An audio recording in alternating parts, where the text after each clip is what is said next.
నమస్తే welcome to Disha TV. ప్రస్తుతం మనం ప్రజా దర్బార్లో ఉన్నాము. ఇక్కడ మన పక్కన ఆర్ఎంపీ పిఎంపీ డాక్టర్స్ ఉన్నారు. మరి వాళ్ళ సమస్య ఏంటో వారిని అడిగి తెలుసుకుందాం.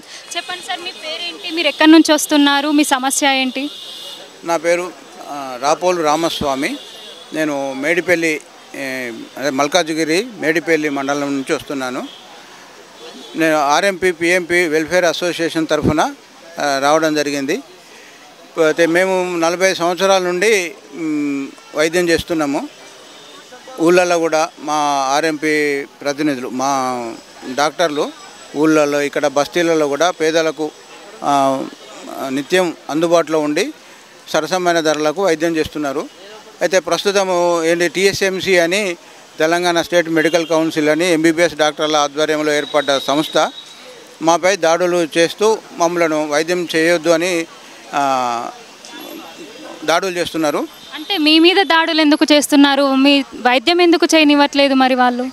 అయితే మేము అనుకునేది ఏంటంటే, ముఖ్యంగా ఇప్పుడు ఎంబీబీఎస్ డాక్టర్లు చదివిన వాళ్ళు ఎక్కువ ఉన్నారు కదా, మేము ఇలాగే కొనసాగితే వాళ్ళకు వాళ్ళ ప్రాక్టీస్ నడవదు, వాళ్ళకు వాళ్ళ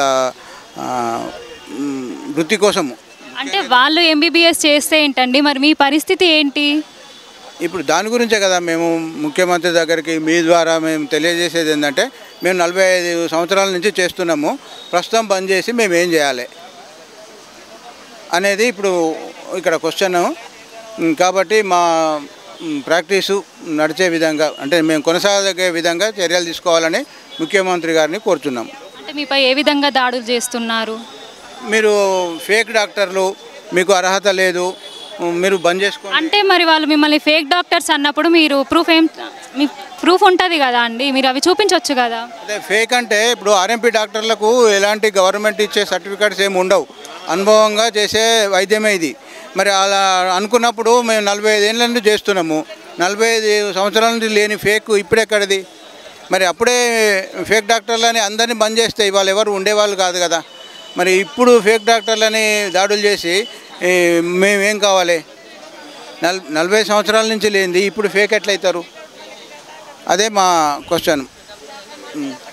అయితే ఇప్పుడు మీ ద్వారా మేము ముఖ్యమంత్రి గారి గారికి పోతే ప్రజలకు కూడా మేము చెప్పేది ఏంటంటే, మీకు మేము అందుబాటులో ఉన్నాం కదా, మేము అవసరమా కాదా అనేది కూడా మీరు గ్రహించి మీ దృష్టి కూడా మా బాధలను చెప్పుకోవడం జరుగుతుంది టీవీ ద్వారా. మాకు న్యాయం చేయాలని కోరుకుంటాను. ఈరోజు ప్రజా దర్బార్ సందర్భంగా రేవంత్ రెడ్డిని కలిసిన మా సమస్య పరిష్కారం కాలేదు. ఇప్పుడు ఏ మంత్రిని కలిసి సీతక్కని కలిసి మాట్లాడితే కలెక్టర్ ఫోన్ చేసి మాట్లాడింది, ఇంతవరకు మా సమస్య పరిష్కారం చేయలేదు. పోయిన ప్రజా దర్బార్ సందర్భంగా సీతక్కని కలిసి మాట్లాడినాం. ముఖ్యమంత్రి దగ్గర పోయినా కలవనీయడం లేదు, ఎమ్మెల్యే దగ్గర పోయినా కలవనీయడం లేదు.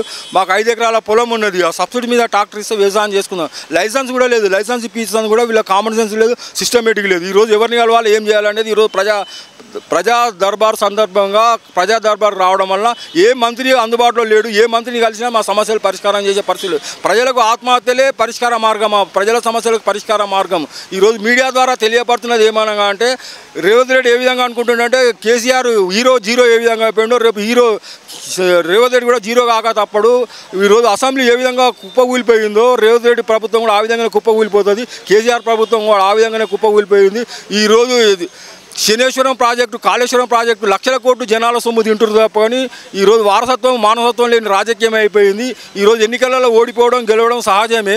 ఎమ్మెల్సీ కన్న ప్రభాకర్ నా బండి మీద డ్రైవరు, అతన్నే ఎమ్మెల్సీ చేసిండు కేసీఆర్. 3 రోజులకోసారి కలుమన్నాడు, 5,000 రూపాయలు ఇచ్చిండు, ఇప్పుడు 5 లక్షల కోట్లు అప్పు చేసిండు. ఇప్పుడు రేవంత్ రెడ్డి ప్రజా పరిపాలనకు 1 లక్ష కోట్లైనా సరిపోవు కాబట్టి సంక్షేమ పథకాలు మొత్తం సంక్షోభంలో ఉన్నాయి కాబట్టి ఈ విధంగా న్యాయ విచారణ జరిపించాలని చెప్పి ఈ సందర్భంగా మీడియా దృష్టికి తీసుకొస్తూ ప్రజా దర్బార్కు రావడం వల్ల ఎవరితో మాట్లాడినా కాలక్షేపం కోసం వచ్చినట్టు ఉంది కానీ ప్రజల సమస్యల పరిష్కారం మార్గం లేదు. ఈరోజు మావోయిస్టుల పేరుతోటి సానుభూతి పరులైన సాకుతోటి అనుమానంతో హత్యలు చేసే అధికారం పోలీసు అధికారులకు ఉన్నది తప్ప సమస్యలు పరిష్కారం చేసే అధికారం ఎందుకు లేదని అడుగుతున్నాను. ఇప్పటికి నువ్వు ప్రజా దర్బార్కి ఎన్నిసార్లు వచ్చావు? మేము రేవంత్ రెడ్డి ఎప్పుడైతే మొట్టమొదటిసారి ప్రజా దర్బార్ పెట్టిండో అప్పటి నుంచి ఇప్పటి వరకు రేవంత్ రెడ్డి కాదు ఏ మినిస్టర్ని కలిసినా ఎవరిని కలిసినా పట్టించుకునే పాపన పోలేదు. ఇప్పటికీ మీ సమస్యను ఎవరు పట్టించుకోలేదా? వంకర అన్నట్టు ఉంది, కుక్కతో చక్కగా ఉంటుంది అన్నట్టు, వదిలిపెడితే మళ్ళీ వంకరనే పోతుంది అన్నట్టు ఉంది. కేసీఆర్ పరిపాలన ఆ విధంగా ఉంది, చంద్రశేఖరరావు పరిపాలన ఆ విధంగా ఉంది. ఏమంటున్నారు మరి వాళ్ళు మీ సమస్య గురించి చెప్తే? కలెక్టర్తో మాట్లాడుతాను, సీతాక్కని కలిసిన కలెక్టర్ నా ముందే ఫోన్ చేసి మాట్లాడింది, ఇంతవరకు సమస్య పరిష్కారం కావడం లేదు. ఈ రోజు కూడా ఎవరు వస్తారో మంత్రి వస్తారంటే ఏ మంత్రి లేడు ప్రజా దర్బార్కి వస్తే, కాలక్షేపం కోసం తిరగవలసి వస్తుంది. వస్తుంది. క్షణాలలో పరిష్కారం అయ్యే సమస్యలు జీవితం మొత్తం వీళ్ళ చుట్టూ తిరగవలసి వస్తుంది, లేకపోతే ఆత్మహత్య చేసుకోవాల్సిన పరిస్థితి వస్తుంది. ఇప్పుడు మావోయిస్టులతో సమస్యలు పరిష్కారం అయితే వాళ్ళ దగ్గరికి పోదు, వాళ్ళ దగ్గరికి పోమని చెప్తారు. ఇది పోలీసు రాజ్యమా ప్రజాస్వామ్యమా? ప్రజాస్వామ్యంలో హక్కులు లేవు కదా. రాజ్యము, రక్షణ, రాజ్యాంగము, రాజ్యాధికారము, హక్కులు, ఆయుధాలు, శాసనాలు. ఈరోజు ఎన్నికలు, ఓట్లతో ప్రజల సమస్యలు ఎందుకు పరిష్కారం కావడం లేదు? ప్రజలు ఎన్నికలు వచ్చినప్పుడే ఇప్పటికీ మీ సమస్యను ఎవరు పట్టించుకోవట్లేదు కదా, మరి మీరు ఏం చెప్పాలనుకుంటున్నారు? ఇప్పుడు చంద్రశేఖరరావు ఏ విధంగా భూముల సమస్యలు పట్టించుకోక భూస్థాపితమైండో, రేపు రేవంత్ రెడ్డి కూడా భూముల సమస్యలు పరిష్కారం చేయకపోతే ఆ విధంగానే భూస్థాపితం కాకతప్పడని ప్రజా దర్బార్ సందర్భంగా రేవంత్ రెడ్డిని హెచ్చరిస్తున్నాం. ఈరోజు కేసీఆర్ ఏ విధంగా ముఖ్యమంత్రి పదవి శాస్త్రం అనుకుంటుండో, రేవంత్ రెడ్డి కూడా ముఖ్యమంత్రి పదవి శాస్త్రం అనుకుంటుండో, రేపు వచ్చే ఎలక్షన్లలో ఓడిపోవడం తప్పదు. కేసీఆర్ కూడా ఆ విధంగా నేను ఎప్పుడు ఓడిపోను, శాస్త్రంగా ముఖ్యమంత్రి పదవి శాస్త్రంగా ఉంటుందని రాజశేఖర రెడ్డి ఆ విధంగా అనుకుంటూ, చంద్రబాబు నాయుడు ఆ విధంగా అనుకుంటూ, ఇప్పుడు రేవంత్ రెడ్డి ఆ విధంగా అనుకుంటూ, కేసీఆర్ ఆ విధంగా ఏది శాస్త్రం కాదనేది ఈ సందర్భంగా తెలియపరుస్తున్నాం. పేరు చెప్పండి, మీరు ఎక్కడి నుంచి వస్తున్నారు, మీ సమస్య ఏంటి? మాది ల్యాండ్ విషయం మేడం. మేము సిద్దిపేట డిస్టిక్ ములుగు మండల్ బండమైన గ్రామం నుంచి వస్తున్నాం మేడం. మా అమ్మ చనిపోయి 5 years అవుతుంది. మా అమ్మ పేరు మీద ఉన్న ల్యాండ్ నా పేరు మీకు చేయమంటే ఎంఆర్ఓ కానీ కలెక్టర్ కానీ ఎక్కడెక్కడో తిరిగి చెప్పులు ఆరిపోయినాయి, బండి పెట్రోల్ ఆరిపోయింది, అంతా ఆరిపోయింది. మన రేవంత్ సర్కార్ వచ్చింది కాబట్టి మనకు ఏ అవకాశం ఇచ్చిండో ఆ సారు కూడా త్వరగా కొత్త పాస్బుక్లు రావాలని కోరుతున్నాం. ఈ సర్కారు మనకు అందుబాటులో ఉంటుంది. కొత్త సర్కారు అంటే ఇప్పటికి మీరు ఈ ప్రజాభవన్కి ఎన్నిసార్లు వచ్చారు? ఇప్పటికి 2 times వచ్చాము. అప్పుడు మొదటిసారి వచ్చినప్పుడు మరి వాళ్ళు ఏమైనా చెప్పారా మీకు? ఇంకా స్టార్ట్ కాలేదు, మామూలుగా వచ్చి వర్క్ నడుస్తుంది, ఇంకా స్టార్ట్ కాలేదు. ఇప్పుడు వచ్చినాయి, ఇప్పుడు అపాయింట్మెంట్ ఇచ్చేసి. అమ్మ మీ పేరు చెప్పండి, మీరు ఎక్కడి నుంచి వస్తున్నారు, మీ సమస్య ఏంటి? మేము మదీనా కూడా షేర్లింగంపల్లి నుండి వచ్చానమ్మా. నా పేరు శివకళ్యాణి.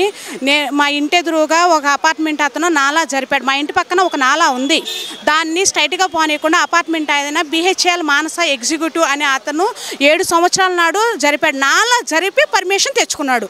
2014లో నాలా జరిపి పర్మిషన్ తెచ్చుకున్నాడు. 2016లో మమతా మేడం అనే కమిషనర్ మేడం చందానగర్ ఆమె వచ్చి నాలా జరిపావు అనేసి వాళ్ళది మొత్తం ఇలా కూలగొట్టారమ్మా.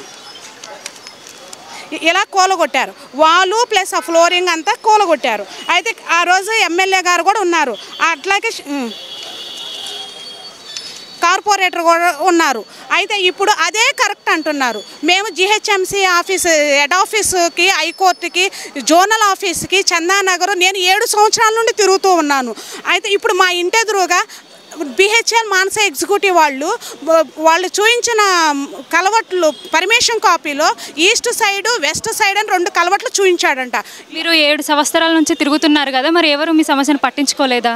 ఎవరు పట్టించుకోలేదమ్మా. నేను హైకోర్టుకి వెళ్ళాను. హైకోర్టుకి వెళ్తే మా ఇంటి పక్కన ఉన్న కలవట్టుకి అది స్ట్రైట్గా ఉంటే క్రాస్ కట్టాలని చూశారు. అది కోర్టు ఆర్డర్లో not change the alignment Adarsh Nagar to Shantinagar road అని ఇచ్చారమ్మా. దాని ప్రకారంగా అక్కడ కలవట్టు కట్టారు. కానీ ఆ కలవట్టుకు ఉన్న అలైన్మెంట్ మార్చకూడదు కదా.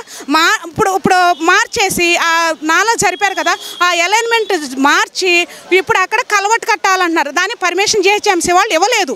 ఇవ్వకపోయినా కూడా అదే కడతాము, మీ ఇంటి ముందు కలవట్టు కడతామని అక్కడ రోడ్లు పోయటానికి, ప్లస్ ఇటు పైప్ లైన్లు వేయాలనేసి వీళ్ళు పగలగొట్టిన గోడని మళ్ళీ కట్టాలనేసి ఎక్కడైతే పగలగొట్టారో GHMC వాళ్ళు ఎక్కడైతే గోడను పగలగొట్టారో అదే ప్లేస్లో అనాథరైజ్డ్ వాల్ని, కాంపౌండ్ వాల్ని మళ్ళీ రీకన్స్ట్రక్షన్ చేయకూడదు కదమ్మా. అయితే అదే ప్లేస్లో మళ్ళీ రీకన్స్ట్రక్షన్ చేస్తున్నారు. నేను GHMCలో లెటర్లు ఇచ్చాను. ACP టౌన్ ప్లానర్ వచ్చి చెప్తున్నారు అదే కరెక్ట్ అమ్మా. వాళ్ళు నాలా జరిపి నువ్వు నాకు రిటర్న్గా చూయించు. నేను ఎక్కడ తెస్తాను, గూగుల్ మ్యాప్లు చూడమంటాను, గూగుల్ మ్యాప్లు చూడరంట. ఈ ప్రూఫ్స్ చూపిస్తున్నాను, ఈ ప్రూఫ్స్ చూడరంట. ఈ మమతా మేడము రాసిద్ది కదా, పాల్గొట్టినప్పుడు రాసిద్ది కదా, ఆ నోట్ ప్యాడ్ ఇవ్వమని మేము RTIలో లెటర్ ఇచ్చాము, చందానగర్ GHMCలో ఇచ్చాము. వాళ్ళు అది ఇవ్వట్లేదు. ఇప్పుడు ఈ మేడం ఇస్తేనే, రాసిన నోట్ ప్యాడ్ ఇస్తేనే కదా మాకు ప్రాబ్లం సాల్వ్ అయ్యేది. వాళ్ళు అది ఇవ్వట్లేదు, నన్ను రిటర్న్గా చూపించమంటారు. మా ఇంటికి పర్మిషన్ ఉంది, BRS ఉంది, వాళ్ళే పర్మిషన్ ఇచ్చారు, రిజిస్ట్రేషన్ ప్లాటు. నాది 140 గజాల స్థలం. నా ఇంటి చుట్టూ 2 ప్లాట్లు ఉన్నాయి. ఇప్పుడు 2 ప్లాట్లు కాలువలో పోయినాక మళ్ళీ నా ఇంటికి కూడా కాలువ ఎదురుగా పైప్ లైన్స్ చూపిస్తున్నారు. నేను 7 సంవత్సరాల నుండి అన్నీ తిరిగి హైకోర్టు ఆర్డర్ చూపించినా కూడా అసలు ఎవ్వరూ పట్టించుకోవట్లేదమ్మా. సీఎం గారు మీరు ఆదుకోండి. ఒక్కదాన్ని తిరిగి 3 days బిఫోర్ కూడా నేను సెంట్రల్ ఆఫీసు జోనల్లో ఇచ్చే గోడ ఆపాను. అయినా కూడా ఆయన నువ్వు తిరుగు ఎక్కడ చెప్తావో చెప్పుకో నీ ఇష్టము అని అంటున్నారు. జిహెచ్ఎంసీ వాళ్ళే మమ్మల్ని అన్యాయం చేస్తున్నారు. అపార్ట్మెంట్ వాళ్ళు మేనేజ్ చేస్తున్నారు.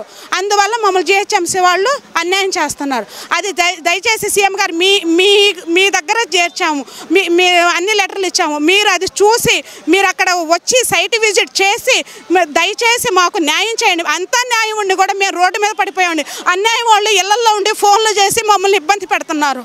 తిరిగి అన్యాయం అయిపోతున్నామండి. మీరు మట్టి దయచేసి మమ్మల్ని కాపాడండి. Thank you sir. మామనార్ జిల్లా భూత్పూర్ మండలం గ్రామం కొత్తూరు కరువైన ప్రాజెక్ట్ కింద 4 ఎకరాలు 22 గుంటలు అది పోయింది. ఆ రోజు గవర్నమెంట్ ఏం చెప్పింది, 1 ఎకరాకు 5,50,000 రూపాయలు కట్టిస్తాము, చెట్లు ఉంటే చెట్లకు ఇస్తాము, కాంపౌండ్ వాళ్ళు ఉంటే కాంపౌండ్ వాళ్ళకి ఇస్తాము, చదువుకున్న వాళ్ళు ఉంటే ఉద్యోగం ఇస్తాము అని చెప్పి 5,50,000 రూపాయలు తప్పకుండా కట్టిస్తామని చెప్పిండ్రు. మేము 30 లక్షల రూపాయలు డిమాండ్ చేస్తే వాళ్ళు 5,50,000 రూపాయల కన్నా 1 రూపాయి ఎక్కువ అని చెప్పిండ్రు. 2016 7వ నెల 12వ తారీఖు నాడు ఇప్పటి వరకు ఏం చేయలేదు. అప్పుడున్న ఆర్డీఓ కానీ ఎంఆర్ఓ కానీ పట్వారే కానీ 2 లక్షల రూపాయలు ఎంఆర్ఓ నన్ను అడిగితే నీకు నా పట్టభూమికి నీకెందుకు ఇవ్వాలని అంటే నన్ను ఇప్పటి దగ్గర చేసిండ్రు. అందుకోసం ఆర్డీఓ అని ఎంఆర్ఓ అని పట్వారిని ఇద్దరు ఉన్నారు. నేను చెప్పాను వాళ్ళ ఆర్డీఓ ఎంఆర్ఓ నేను చెప్పాలి, వాళ్ళని అరెస్ట్ చేయాలి. పోలీసుకు వాళ్ళు మాత్రం తప్పకుండా ఇది రేవంత్ రెడ్డి కానీ ఎవరే కానీ చర్య తీసుకొని ఇది బట్టబయలు కావాలంటే నిజం తెలవాలంటే తప్పకుండా ఇది పోలీస్ కేసు అయితేనే వాళ్ళతోటి అయితేనే న్యాయం చేస్తారు అని నేను కోరుతున్నా. కరువైన ప్రాజెక్ట్ కింద 4 ఎకరాలు 20 గుంటలు వాళ్ళు తీసుకున్నది. వాళ్ళు ప్రభుత్వం చెప్పింది 5,50,000 వాళ్ళు చెప్పింది. మేము అడిగింది 30 లక్షలు అడిగితే 5,50,000 రూపాయల కన్నా ఎక్కువ ఇవ్వమని చెప్పారు ఆ రోజు. అందుకోసమని నేను డిమాండ్ చేస్తున్నాను ఈ ప్రభుత్వాన్ని. నాకు ఒక లెటర్ పంపిండ్రు. ఈ లెటర్ కలెక్టర్ చదవచ్చునా చదవలేదా ఇది ఏందో ఆలోచన చేసుకోండి.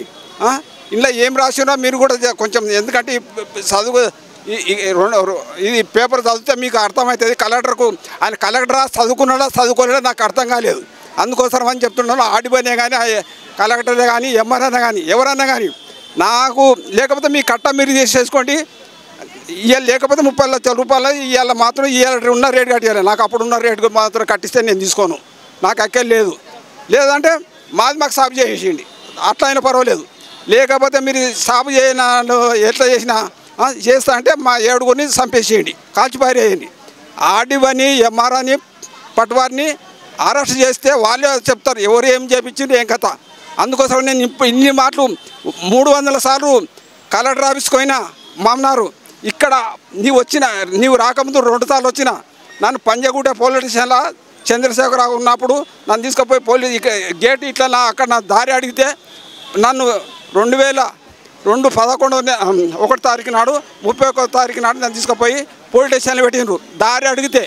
అందుకోసమని మీరు దయచేసి ఈ నిజం తెలవాలంటే పోలీస్ స్టేషన్లో వీళ్ళని 4గురిని పెడితే అంతా బయట వేయాలి పడుతుంది. అందుకోసమని నేను నా పేరు తిరుపతి రెడ్డి. నేను దయచేసి అందరికీ నమస్కరిస్తున్నాను.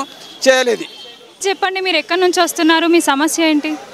నా పేరు doctor Kurra Eshwarlal, Telangana degree guest lecture state ప్రెసిడెంట్ని.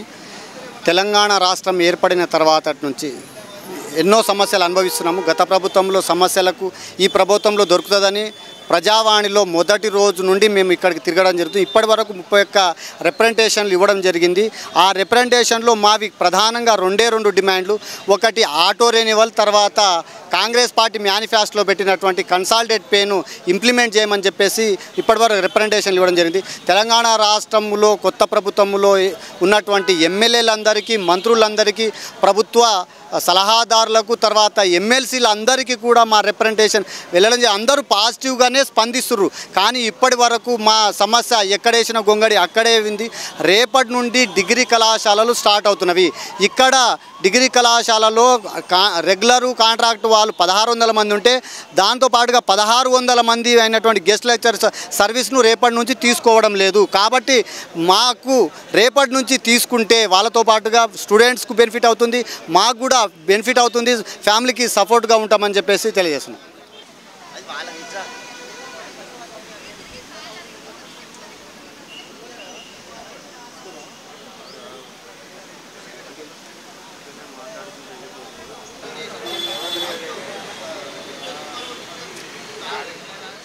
ఇప్పుడు చూసుకున్నట్లయితే ఇబ్రహీపట్నం నుంచి వీళ్ళు వచ్చారు. 14 సంవత్సరాలుగా వారు వాళ్ళ భూమి ఇల్లు కోసం పోరాటం చేస్తూనే ఉన్నారు. ఇప్పటికీ ప్రజా దర్బార్కి 5 సార్లు వచ్చారంట వాళ్ళు. మరి వారి సమస్యకు పరిష్కారం దొరికిందా లేదా అని ఒకసారి వాళ్ళని అడిగి వారి మాటలోనే తెలుసుకుందాము. చెప్పండి, మీరు ఇప్పటికీ ప్రజా దర్బార్కి 5 సార్లు వచ్చానన్నారు. మరి మీ సమస్యను వారు పట్టించుకుంటున్నారా లేదా? ఇక్కడ నుంచి కలెక్టర్ ఆఫీస్కు ఆర్డీఓకి పంపుతున్నారమ్మా. ఆర్డీఓ ఆఫీస్లో లెటర్ పెట్టాలని చెప్పేసి కలెక్టర్ కోరుతున్నాడు. కానీ ఆర్డీఓ మాత్రం నేను లెటర్ పెట్టానని మూమాటం లేకుండా ముఖం మీద చెప్పేస్తున్నాడు. ఎందుకు అంటే ఈ మోసం చేసింది అధికారులని నేను చెప్పి నేనెందుకు బదలామైతే ఇంతకుముందుకున్న వాళ్ళు చేయలే. కాబట్టి ఈ 14 సంవత్సరాలలో ఎంతోమంది ఆర్డీఓలు వచ్చిపోయారు. వాళ్ళు చేయని పని నేను చేసి నేనెందుకు బదలామైతా, నేను చేయనని చెప్పేసి మూమాటంగా చెప్తున్నాడు మేడం. 14 సంవత్సరాలుగా మీరు న్యాయం కోసం పోరాడుతూనే ఉన్నారు. మీకు పిల్లలు ఉన్నారు. మరి వారి పరిస్థితి ఏంటి? అదే మేడం, గవర్నమెంట్కి అదే తెలియడానికే డైరెక్ట్ చెప్తున్నా మేడం. మాకు ఉన్న ఇల్లు పోయి ఉన్న భూమి పోయి మేము రోడ్డు పాలైనాం. రోజు డైలీ వర్క్ కష్టం చేస్తేనే మాకు పూట గరుస్తుంది. కానీ అధికారులు రేపు రేపు రేపు అని తిప్పడం వల్ల మేము అటు పని చేసుకోలేక ఇటు పిల్లల్ని పోషించలేక ఇంటికి రైలు కట్టలేక చాలా బాధపడుతున్నాం మేడం. ఈ సమస్యని కొంచెం తొందరగా సీఎం దృష్టికి తీసుకెళ్ళి మీ మీడియా ద్వారా మాకు న్యాయం చేస్తారని చెప్పేసి పదే పదే కోరుకుంటున్నాం మేడం. నా పేరు అక్షిత, 7th క్లాస్. మా భూమి పంచాయతీ ఇంకా ఎంఆర్ఓ ఆర్డీఓ తీసుకున్నారు. ఇంక ఇవ్వడం లేదు. చదవడానికి ఇట్లా ప్రాబ్లంగా ఉంది. मैं जड़चला विलेज से आई. मेरे को अब तक ఇప్పటికే 3 సారి తిరుగుతున్నా. నేను పాత గవర్నమెంట్ మొత్తం లంజ గవర్నమెంట్ ఉండే. ఈ గవర్నమెంట్ ఏమన్నా చేస్తుంది ఏమో 3 సార్లు తిరిగినా. నేను మస్తు కష్టపడి 2 షట్టర్లు వేసుకున్నా. నా ఇల్లు కాడ పల్లగొట్టి నేను నా ప్లేస్ మీద నేను షట్టర్లు వేసుకున్నా. టీఆర్ఎస్ది దౌర్జన్యము. రెన్యువల్ చేయకేస్తలే ట్యాక్స్. రెన్యువల్ చేస్తే నాది కేసు అయిపోతాయి కోర్టులో. అయితే 3 సార్లు రెన్యువల్ చేసుకోండి ఇక్కడ తిరిగినా. అయితే కమిషనర్లు వాళ్ళ మాటనే వైస్ చైర్మన్ ఉన్నవాడు వాడ మాట వింటున్నాం. మాది ఇక్కడ నడచలేదు. పేదవాళ్ళు మేము ఎక్కడ పోవాలని ఇక్కడ వచ్చినాం ఆశతోటి. మా రేవంత్ రెడ్డి సార్తో ఆశ కొడుకుతున్నాం. ఏమన్నా సాయం చేయండి సార్ అనే సార్ అంత దూరం నుంచి ఆశపడి వస్తున్నాం. సార్ మాకేమన్నా సాయం చేయండి. అది టీఆర్ఎస్ గవర్నమెంట్ పోయింది. మళ్ళీ మీరు రావాలంటే మాకేమన్నా పని చేస్తేనే మళ్ళీ మీరు వస్తారు సార్. మీరు మళ్ళీ టీఆర్ఎస్ లాగా చేయకండి సార్. అది కాయిదాలు తీసుకొని పక్కలో పెట్టకండి సార్. మాది టెక్స్ రెన్యువల్ చేస్తే మీకు పుణ్యం అయితే సార్. మేము మీద చాలా అది ఆశ పెట్టుకొని ఇక్కడ ఎంత దూరం వచ్చినాం సార్. జడ్చల్ల విలేజ్కి వెళ్ళి 5 గంటలకు వస్తే ఇప్పుడు వచ్చినాం సార్. మేము మీతోని ఒకటే ఇది కోరుకుతున్నాను సార్. నేను నాకు టెక్స్ రెన్యువల్ చేసుకోండి. ఆల్రెడీ కట్టింది ఉండే తన రెన్యువల్ చేసుకుంటలేరు. వైస్ చైర్మన్ రామ్మోహన్ కోలకృష్ణ వాళ్ళది మస్తు 20-30 కేసులు ఉన్నాయి. మళ్ళీ మా తన వస్తున్న వాళ్ళది మొత్తం ప్లాట్ కేసే ఉన్నాయి. ఇది మాది ఒక్కటే కేసు ఉంది. మేము వేరు వాళ్ళు మేము తన పోయేటోళ్ళం కావాలని వాళ్ళు మాకు సతాయిస్తున్నారు. అన్న, మీ పేరు, మీరు ఎక్కడి నుంచి వస్తున్నారు, మీ సమస్య ఏంటన్నా? మా పేరు జనార్దన్. నేను నిరుద్యోగ బస్సు యాత్ర చేసిన. నేను కన్వీనర్ను కాదు, కానీ రియాజ్ కన్వీనర్. నేను కన్వీనర్ అనే చెప్పుకుంటాను. ఎందుకంటే మమ్మల్ని నిండా ముంచిన వ్యక్తి రియాజ్ సారు, మమ్మల్ని నిండా ముంచిన వ్యక్తి బల్మూరు వెంకటు. ప్రభుత్వం వీళ్ళిద్దరి మీద ఆధారపడి ఉంది నిరుద్యోగ సమస్యలు తెలియాలని. సరే, ఈరోజు నేను చెప్తున్నా, ఈరోజు నేను మీడియా ముందు మాట్లాడుతున్నా. రేపు ఈ ఒక 2-3 నెలల్లో నేను కనిపినా కూడా తెలియదు. మా మీద భౌతిక దాడులు చేయడానికి కూడా రెడీగా ఉన్నారు. మా మీద అడ్డమైన కేసులు పెట్టి మమ్మల్ని మా కుటుంబాలను చిందరవందరం చేయడానికి కూడా ప్లాన్లు చేస్తున్నారు. దాడులు ఎవరు చేస్తున్నారు? కేసులు మాకు ఎందుకు చేస్తున్నారంటే మమ్మల్ని ఒక భయభ్రాంతులకు గురి చేసేటట్టు వీళ్ళు స్టేట్మెంట్లు ఇస్తున్నారు. మీరు నిరుద్యోగులు ఎంతమంది ఉంటారు? ఒక 500 మంది బయటకు వస్తారు. ఎవరు చేస్తాడు మాకు తెలియదా? మీరు చేసేది ఎవరు చేసేది తెలియదా? మీరు ఎక్కడ ఉంటున్నారు? ఏ స్టడీ హాల్లో చదువుతున్నాడు? ఎవడే వీడియో చేస్తున్నాడు? ఎవడెవరిని కలుస్తున్నాడు? ఎవడేం మాట్లాడుతున్నాడు అంటున్నారు. అందుకే ఏదైనా చేతులు కాలక ముందే ఆకులు పట్టుకోవాలి. చేతులు కాలినాక ఆకులు పట్టుకుంటే ఉండదు. మాకున్నటువంటి ఒక ఏదైతే ఒక థ్రెట్స్ ఉన్నాయో వాటిలో భయపెట్టేటట్టు మాట్లాడుతున్నారు. ముందు చెప్పుకోవాలి కాబట్టి చెప్పుకుంటున్నాం. మా ప్రధానమైనటువంటి సమస్య ఒకటే, మేము ప్రభుత్వానికి వ్యతిరేకం కాదు. మేము తెచ్చుకున్న ప్రభుత్వం, మేము కొట్లాడి తెచ్చుకున్నటువంటి ప్రభుత్వం, ఇది నిరుద్యోగుల ప్రభుత్వం కాబట్టి, ఇది ఎస్సీ ఎస్టీల ప్రభుత్వం, ఇది బీసీ మైనారిటీల ప్రభుత్వం. మేము ఈ ప్రభుత్వాన్ని కూలదలుచుకోలేదు, మేము ఈ ప్రభుత్వం మీద కుట్ర చేయట్లేదు. ఆ ప్రభుత్వం మాకు మోసం చేసిందని వచ్చినాం. కానీ మేము ఏదైతే కళలు కన్నామో కాంగ్రెస్ వస్తే మా కళలు నెరవేరుతాయని గ్రూప్ 1లో 1:100 ఇస్తానని చెప్పారు బట్టి గారు. ఆ రోజు అది ఇవ్వలేదు. దాని తర్వాత వీళ్ళు గ్రూప్ 2 గ్రూప్ 3లో పోస్టులు పెంచుతున్నారు, అది పెంచలేదు. ఆ రోజు బట్టి గారే అసెంబ్లీలో నిండు అసెంబ్లీ సాక్షిగా చెప్పారు. ఇక వినండి. గ్రూప్ 1 సంబంధించి గ్రూప్ 1 సంబంధించి సరే చాలా సంవత్సరాల తర్వాత ఈ రాష్ట్రం వచ్చిన తర్వాత మొదటిసారి వాళ్ళకి నోటిఫికేషన్ ఇచ్చారు అధ్యక్ష. 1:50 వాళ్ళ ఎలిజిబిలిటీ ఇచ్చారట. 1:50 కాకుండా ఇంకా వీళ్ళు ఏం చెప్తున్నారంటే, ఇంకా చూడండి మీరు, ఇదొక్కటే కాదు, ఇవాళ మాకు నిరుద్యోగుల ప్రతినిధులు అని చెప్పుకున్నటువంటి రియాజ్ కూడా గతంలో ఇగో ఇది చెప్పింది ఆయన. 1:100 ఇవ్వడం వల్ల ఎవరి అవకాశాలు ఎవరు గుంజుకోవట్లేరు, ఇది నిజమైనటువంటి సమస్య అని చెప్పిండు ఆయన మాటలు ఇవి. ఇప్పుడు ఈరోజు ఈయన ఏమంటున్నాడంటే, నిన్న ఒక పెద్దల కళ్ళకి వెళ్ళి మేము కలిసి రిప్రజెంటేషన్ ఇస్తే అసలు ఏమీ లేదు, అవసరం లేదు, 1:50 మీరు ఏదైతే పెట్టుకున్నారో నోటిఫికేషన్లు అటనియండి, గ్రూప్ 1 గ్రూప్ 2 పోస్టులు పెంచాల్సిన అవసరం లేదు, మీరు ఇచ్చిన షెడ్యూల్ ప్రకారం మీరు కదలన్నట్టు వాళ్ళకు సంకేతాలు ఇస్తున్నాడు. వాళ్ళ ముంగట అందరి ముంగట మాట్లాడుతున్నాడు. ఈయన రాంగ్ ఫీడింగ్ ఇస్తున్నాడు. మేము ఆ రోజు వచ్చింది ఎందుకు, అదే ఉద్యోగాలు పెరగవని చెప్పేస్తే మేము రాసుకొని ఆ రోజు వెళ్ళిపోయేటోళ్ళం. ఈ 1 year వరకు మాకు ఆర్థిక భారాలు ఉండకపో, పిల్లలు ఇబ్బంది పడేటోళ్ళు కాదు, తల్లిదండ్రుల బంగారాలు అక్క చెల్లెల బంగారాలు కుదవబెట్టుకొని చదువుకోవాల్సిన పరిస్థితి ఉండకపో, ఇంత ఆర్థిక భారం మీద పడకపో, వెళ్ళిపోయేటోళ్ళం. ఈరోజు మమ్మల్ని నమ్మించి గొంతుకొచ్చి కాంగ్రెస్ రాగానే మీకు ఉద్యోగాలు పెంచుతాం, 2 లక్షల ఉద్యోగాలు ఉన్నాయి, గ్రూప్ 1 గ్రూప్ 2లో పెంచుతాం, ప్రతి పోస్టు కూడా ఇప్పుడు మీకు కలుపుతాం, ఒక్క సంవత్సరంలోనే జాబ్ క్యాలెండర్లు ఇచ్చి 2 లక్షల ఉద్యోగాలు నింపుతున్నారు. 6 నెలలు అయిపోయింది, ఇంకా 6 నెలల్లో మిగతా ఉద్యోగాలు ఎట్ట నింపుతావు, ఎట్ట నమ్మాలి నిన్ను? ఇవాళ మాకున్నటువంటి పోస్టులు ఒక 2000 పోస్టులు పెంచలేనని 2 లక్షలు ఎట్లా నింపుతావు? కాబట్టి మా ప్రధానమైన డిమాండ్ గ్రూప్ 1లో 1:100 తీయాలి ప్రిలిమ్స్, గ్రూప్ 1 గ్రూప్ 2లో పోస్టులు పెంచాలి. డిఎస్సికి కూడా పాపం పక్క రాష్ట్రంలో 16,000 ఇచ్చిర్రు, వీళ్ళు పెంచింది 5,000. ఇప్పుడు తొందర ప్రమోషన్స్ ఇచ్చి వాళ్ళకు కూడా న్యాయం చేయాలి. ఇవాళ ప్రభుత్వం ఇంతవరకు కూడా ఇది నిరుద్యోగుల ప్రభుత్వం తరపు సమాజం పట్ల మేము మాట్లాడాలి. ఇవాళ స్కూల్ ఫీజులు ఎంత ఉన్నాయి? ఒక్క పిల్లోడికి ఎల్కేజీ పిల్లోడికి ₹1,00,000 ఫీజులు ఉన్నాయి. ఇవాళ నువ్వు స్కూల్ వ్యవస్థను పటిష్టం చేస్తున్నావు, ఇంతవరకు ఫీజుల పైన రెగ్యులేషన్ తీసుకొచ్చినవా?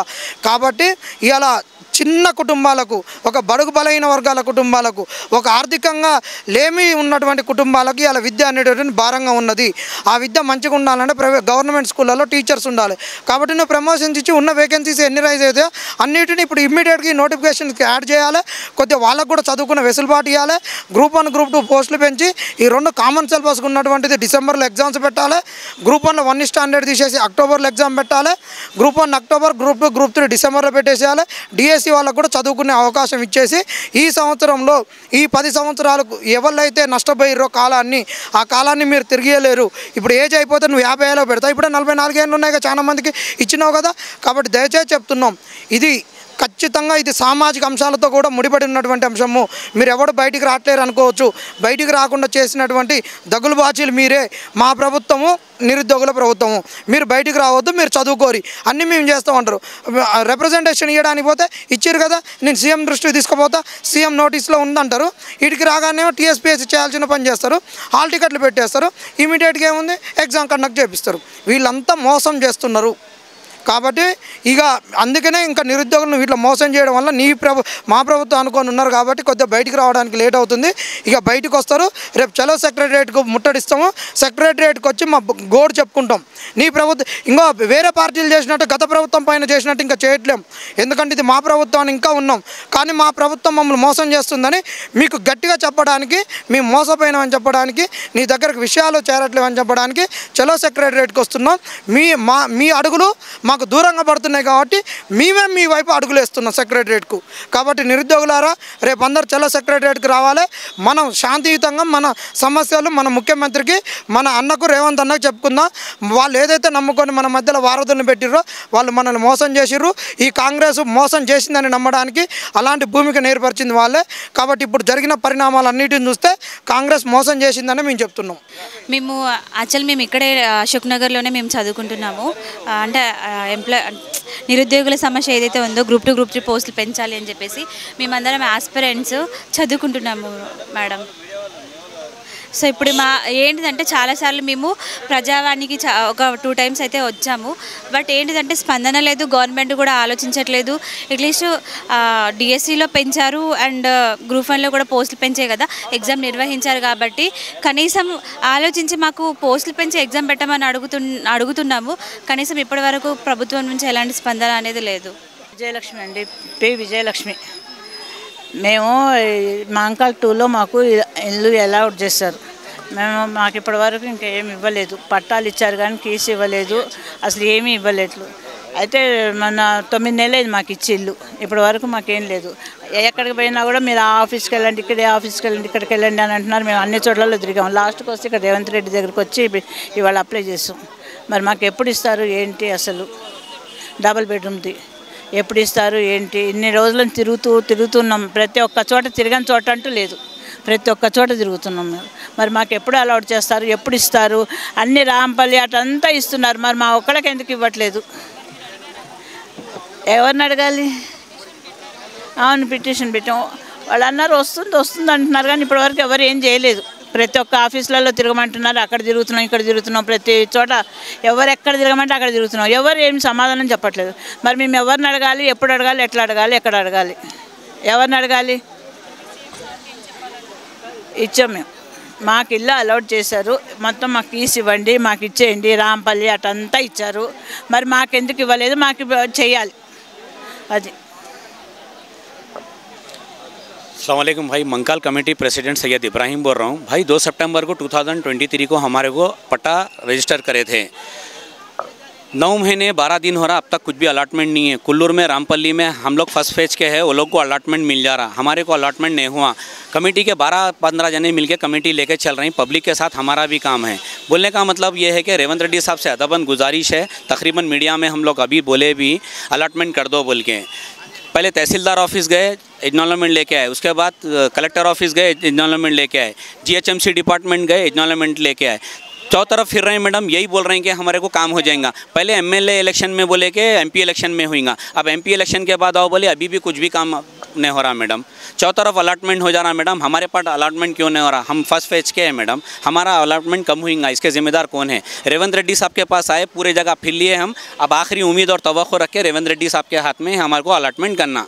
रिक्वेस्ट है मैडम, बहुत परेशान है। 4000 से लोग 12000 तक किराए नहीं कर रही, किराए दे दे के पब्लिक परेशान है। ऑलरेडी हम लोग एक लास्ट मंथ भी हम मीडिया लेके गए थे महेश्वरम के पास, वहाँ पर भी ठहर के हमारा दरख्वास्त बयान करे रोके, लेकिन किसी को भी हमारे ऊपर रहम नहीं आ रहा। एमएलए के पास जा रहे हैं, मुंह मोड़ ले रहे हैं, कॉर्पोरेटर के पास जा रहे हैं, मुंह मोड़ ले रहे हैं। तो नतीजा इसका जिम्मेदार है कौन मैडम? कोई भी जिम्मेदार आगे बढ़ के कोई भी आगे नहीं बढ़ा। तो हम लोग को जब पट्टा रजिस्टर करें तो मैडम अलॉटमेंट भी कर दो ना मैडम। बोलने का मतलब अलॉटमेंट करने लगाई है मैडम। अदबन रेवंत रेड्डी साहब से गुजारिश है, हमारी दरख्वास्त को हमारे मंजूर को वो करिए मैडम, बस और कुछ भी नहीं।